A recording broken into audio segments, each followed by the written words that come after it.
أول شركة سعودية متخصصة بالحج والعمرة، شركة قمة العلا. حياك الله أبو ظاهر. يا مرحبا. شلونك؟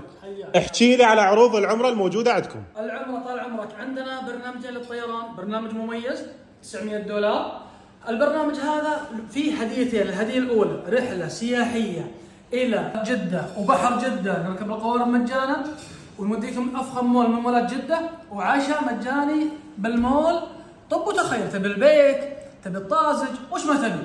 بالإضافة للبرنامج العادي $750، فنادق أقل هنا وأقل هنا. طبعا البرنامج المميز من حراب طيبة في المدينة المنورة، إيلاف بكة في مكة مكرمة، بوفيهات VIP وجبتين. بيش المميز وبيش العادي؟ المميز $900 ايه مع الطعام وجبتين، والعادي $750 مع وجبتين طعام. الموظف والمتقاعد إذا ما جوا فلوس كاش، شنو العروض الموجودة عندكم؟ يجينا وله عمره أقساط. كيف طريقة الأقساط؟ مقدم ما نبي.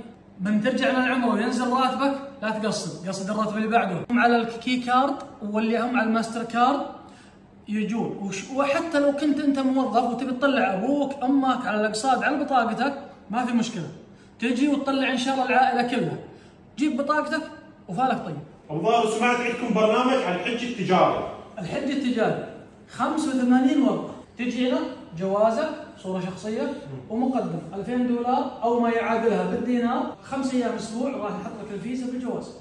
حج تجاري ما لنا شغل لا بالقرعه ولا بالاعداد الممنوحه للعراق ولا لنا شغل، هذه بفلوسك بحلالك، كبير عمر صغير عمر، ما لنا اي شغل بالامور هذه كلها. اقدر انا اروح حج تجاري؟ نعم تقدر تروح تجي وتسلم جوازك وفلوسك و5 ايام وفالك طيب. ايش قد يكلفنا هذا كليته؟ الاجمالي 85 ورقه بدون طعام وبدون هدي، الهدي عليك.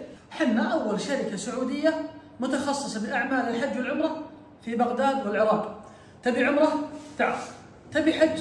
تعال. ما عندك فلوس وتبي تروح العمره؟ تعال وفالك طيب. العنوان وين مال شركة قمة العلا أبو ظاهر؟ المنصور، شارع مول بابلون، الفرع المجاور لمطعم كباب نينوى. بالنسبه لاهل البصره، فرعنا بالبصره شارع الوطن. بكره ان شاء الله راح اكون بالبصره وراح افتتح الموقع بعد صلاه العصر ان شاء الله.